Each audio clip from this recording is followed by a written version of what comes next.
ఈ 18 నెలలు చంద్రబాబు నాయుడు గారు పరిపాలన చేసిన ఈ 18 నెలల్లో దాదాపుగా 16 సార్లు అది సైక్లోన్స్ కానివ్వచ్చు, కరువు కానివ్వచ్చు, లేదా అల్పపీడనాలు, లేదా అకాల వర్షాలు, ఇలా ఏ సందర్భం అయితేనేమి దాదాపుగా 16 సార్లు రైతులు ఇబ్బంది పడిన పరిస్థితులు ఈ 18 నెలల కాలంలో చంద్రబాబు నాయుడు హయాంలో జరిగాయి.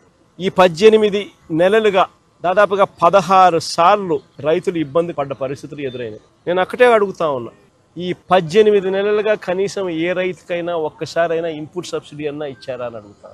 40,000 ఇవ్వాల్సిన చోట 5,000 ఇచ్చారు పెట్టుబడి సహాయం కింద. 2 నెలలకు కలిపి 20,000 ఇన్పుట్ సబ్సిడీ రూపాయి రాల.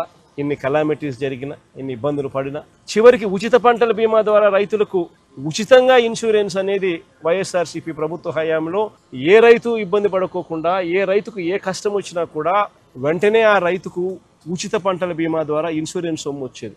పంట నష్టం జరిగితే ఇబ్బంది పడే పరిస్థితి రావాల్సి వస్తుంది అని ఏ రోజు ఏ రైతు అధైర్యపడాల. గతంలో వైఎస్ఆర్సీపీ ప్రభుత్వ హయాంలో ప్రతి రైతుకు ఒక భరోసా ఉండేది.